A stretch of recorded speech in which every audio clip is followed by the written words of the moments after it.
자동차의 발표를 맡은 서울과학기술대학교의 박민수입니다.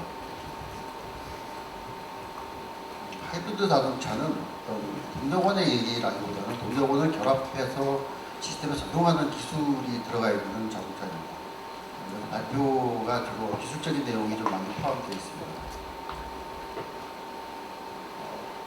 먼저 자동차 에너지라고 하는 관점의 설명을 잠깐 좀 드리고 계속을 하겠습니다. 내연기관 차량은 외부에서 화석연료를 공급받아서 자동차 내부에서 이제 차량을 구동하는 에너지를 변환시켜주는 차량이죠. 그러다 보니까 그 변환시켜주는 과정에서 CO2가 발생이 되고 배기가스가 분자가 되는 그런 부분이 있습니다. 그래서 결국은 이제 CO2를 적게 하기 위해서, 즉 친환경성을 높이기 위해서는 연료의 사용을 줄여야 되죠.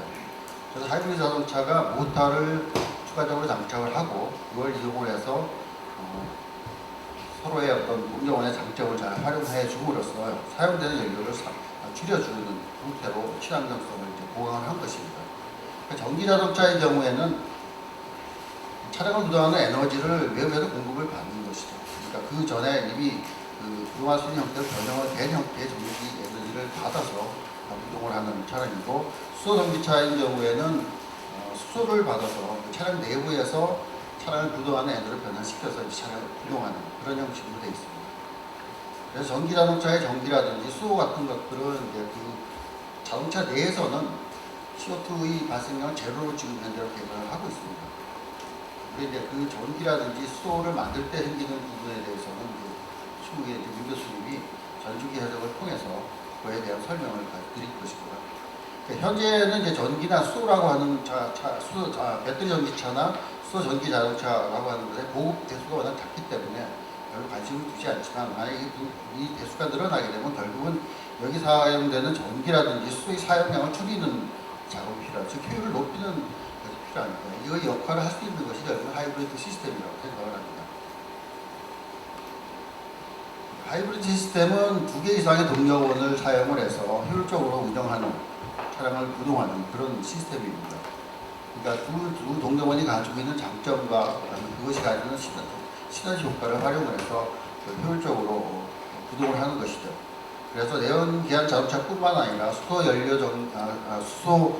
전기 자동차나 전기 자동차에도 다양하게 적용이 될 수 있는 시스템이고요. 그리고 그 하이브리드 시스템이 갖는 주요한 기술은 그 2개의 동력을 어떻게 합쳐주느냐 하는 시스템 기술하고, 그 2개의 동력을 어떻게 운영하느냐라고 하는 제어 기술이 주 기술이라고 얘기할 수 있습니다. 내연기관 차량의 하이브리드 시스템의 적용은 엔진 근처에 모터를 장착을 해서 엔진의 작동이 엔진의 가장 효율적인 지점에 작동할 수 있도록 이동시켜주는 그런 기술이죠. 이걸 통해서 이제 전체적인 그 효율을 향상시켜주는 그런 것입니다.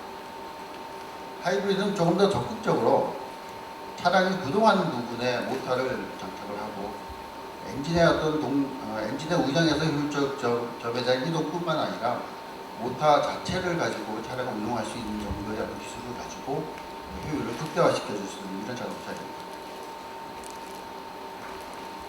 플러그인 하이브리드는 거기에 한 줄 더 떠서 그 배터리를 추가로 더 장착을 하고, 기본적으로 차량이 구동하기 전에 외부 전원으로 배터리를 잘 충전을 합니다.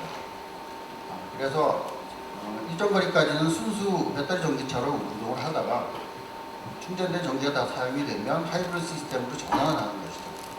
그래서 기본적으로 기술적인 측면에서 본다면 하이브리드 자동차에 가깝지만, 실제 운영의 어떤 그 비율면으로 본다면 전기 구동의 어떤 비율이 높기 때문에 실제 많은 국가에서 플러그인 하이브리드는 통계를 잡을 때, 그러니까 판매충 통계를 잡을 때는 배터리 자동차로 분류해서 갖고 있습니다. 수소 전기차는 왼쪽에서 보시는 것 같이 수대기라고 하는 데에서 수소를 받아서 만들어진 전기를 가지고 차량을 구동하는 자동차죠. 근데 여기 이제 배터리를 추가해 줌으로써 하이브리드 시스템을 구성을 하고, 이렇게 되면 저는 고가의 연료 전지를 줄일 수가 있겠죠. 또 하나는 배터리의 동력을 이용을 해서 연료 전지의 그 작동점을 최적적으로 이동시켜서 효율을 높이고, 또 가장 큰 이득은 차량이 주행하다가 제동, 즉 정지하게 되면은 우리가 브레이크를 잡게 되는데 이때 에너지를 회수를 해서 배터리 다시 저장을 해서 사용해 줄 수 있게 됩니다. 이것이 하이브리드 장점 중에 가장 큰 부분이죠. 전기 자동차인 경우에는 이제 전후 바퀴에 이제 독립적인 어떤 모터를 적용을 하고 배터리의 어떤 특성도 다른 걸 적용을 해서 조합적인 어떤 효율을 높일 수 있고 또 양쪽에 함으로써 전후 어떤 유륜의 구동력을 배분을 통해서 에너지 소모를 최소화할 수 있는 어떤 그런 제어가 가능한 부분이 되겠습니다.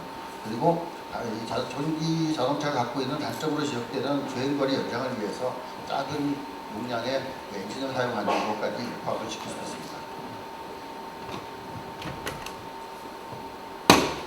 하이브리드 자동차는 초기에는 이제 친환경차의 어떤 대부분이었죠, 사실은.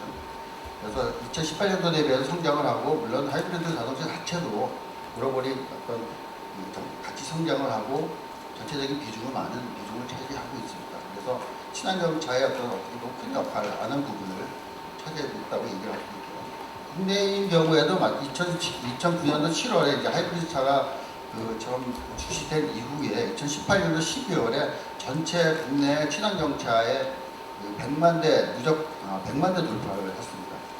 그리고 거기에 6개월 이후인 2019년도 6월에 하이브리드 자동차가 또 누적으로 100만 대를 돌파했죠. 전체적으로는 이제 하이브리드가 갖고 있는 친환경차에 대한 어떤 비중이 굉장히 아직까지는 큰 비중을 차지하고 있다고 얘기할 수 있습니다. 하이브리드 자동차의 연비 효과는 앞에서 말씀드린 것 같이 두 개의 동력원을 사용을 하고 그 두 개의 동력원이 갖고 있는 장점이 서로 보완적으로 작용함과 동시에 여러 가지 부수적인 어떤 시너지 효과 또 그 외에 아이들 어떤 손실 저감이라든지 아니면 조금 전에 설명드린 회생제동 운전 에너지를 회수해서 사용하는 회생제동 이런 복합적인 어떤 연비 향상 요인을 가지고 있습니다. 그래서 하이브리드 시스템은 전동화의 수준에 따라서 마이크로 하이브리드, 마일드 하이브리드, 풀 하이브리드 이렇게 분류를 하죠. 각각의 어떤 전동화의 수준이라고 하는 것은 이쪽에 보는 것 같이 여러 가지 기술적인 요인이 부과됨으로써 연비를 가져올 수 있고 이것들이 많이 사용됨으로써 결국 오른쪽에 보는 것 같이 연비의 수준이 올라가는 것을 알 수가 있습니다.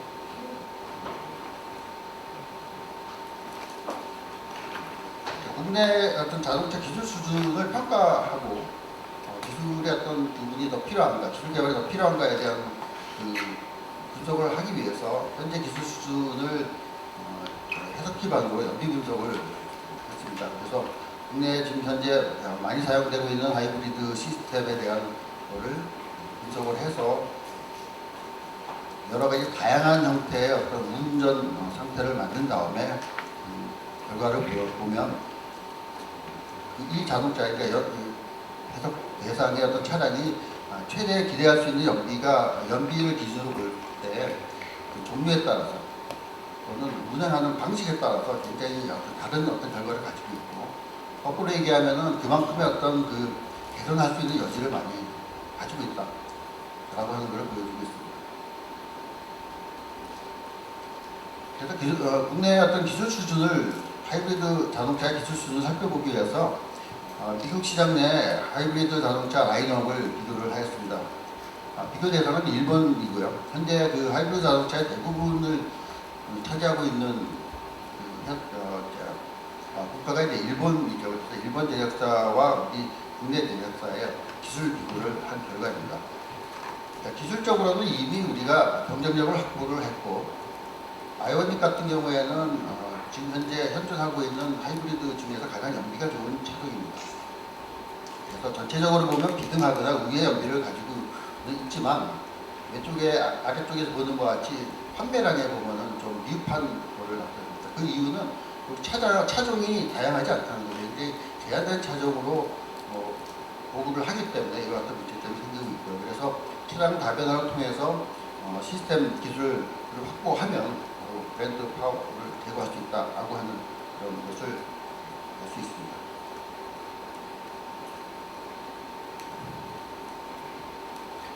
그러니까 하이브리드 기술이라고 하는 것이 어떻게 어느 정도의 어떤 연비 형성 효과를 가져오는가를 소개하는 보고서 한 편을 소개하고자 합니다.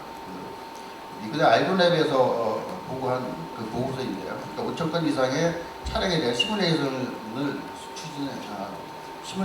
실시를 해서 현재의 어떤 기술을 계속 유지할 때를 에버리지를 보고 좀 더 기술 개발을 통해서 높은 수준의 어떤 기술을 할 때를 하이, 그다음에 지금 현재 어떤 기술보다 못한 기술을 이제 로우라고 하는 걸 구분해서 다양한 어떤 불확실성을 포함해서 2045년까지 연비 변화의 잠재력을 평가를 한 결과입니다. 그러니까 2020년도 기준으로 물론 그 전에 2010년을 해서 5년 단위로 과거에 대한 업그레이드 연비를 평가를 하고 그걸 기반으로 해서 2025년, 2045년도까지의 어떤 연비 예측을 한 결과입니다. 그래서 2020년도 대비해서 2040년도 연비를 살펴보면 낮은 단계에서는 한 33%, 그리고 기술 개발이 높은 수준까지 올라가면 약 96%까지 상승할 수 있다라고 하는 걸 보여주고 있습니다. 그래서 하이브리드 기술 개발의 방향은 크게 세 방향으로 잡고 있습니다. 일단은 먼저 효율 향상을 통해서 기술 경쟁력을 확보를 하고, 앞에서 제시된 것과 같이 이제 가격에 대한 부분에 대한 문제가 있기 때문에 저비용의 그 시스템 부품을 통해서 가격 경쟁력을 확보하고, 그다음에 하이브리드 동력원 또 차종의 다변화를 통해서 시장 경쟁력을 강화하는 방향으로 기술 개발 방향을 잡고 있습니다. 그 기반으로 세 방향에 대한 기술을 우리가 그 로드맵으로 작성을 하였고요. 핵심 기술은 이제 우선은 가장 중요한 그 전용의 하이브리드 동력 시스템인데, 이거는 이제 지식 자산권과 관련돼서 이게 일본의 가장 크게 뒤지는 부분 중에 하나지만, 우리가 이 독자적인 하이브리드 시스템 개발이라고 하는 것이 가장 필요한 부분이라고 얘기를 할 수 있고요. 두 번째는 그와 같이 만들어진 시스템에 대한 운영을 어떻게 하냐라고 하는 제어 부분에 대한 기술이고요. 세 번째는 이제 저비용의 시스템의 개발, 이 부분이 이제 시급하다고 할 수 있습니다. 소전기차뿐만 아니라 그 다양한 형태의 그 동력원을 발굴해서 하이브리드 시스템을 구성을 하는 것이 이제 네 번째고요. 다섯 번째는 이제 최근에 이제 관심 가는 부분이 사용차의 하이브리드 시스템을 이용하는 부분입니다. 그러니까 그러니까 디젤 차로 대변되는 사용차를 곧바로 전기차로 대체하기에는 어려운 부분이 있죠. 그래서 하이브리드 시스템을 구성을 해서 이와 같은 역할을 하고, 특히 최근에 들어서 SUV가 이렇게 경유로 되어 있지만 그 부분은 이제 전기 하이브리드, 그러니까 가솔린 하이브리드로 구성하는 기술이 많이 개발이 되고 있습니다. 하이브리드 시스템은 이제 그 기본적인 동력원이 가지는 단점을 보완하고 친환경성을 극대화할 수 있는 친환경 솔루션이라고 얘기를 할 수가 있습니다. 그리고 그 기술의 특성상 융합적인 특성을 가지고 있기 때문에 공동 협력을 통한 그 생태 움직임이 필요하고요. 또 앞에서 잠깐 소개했다시피 하이브리드는 기술 수준에 따라 연비 향상 효과가 굉장히 차이가 큽니다. 그래서 고연비 달성을 위해서는 체계적인 효율적인 연구 개발이 시도이 되고, 이에 따른 연구 인력 확보가 필요하다라고 하는 제언으로 마치려 합니다. 감사합니다.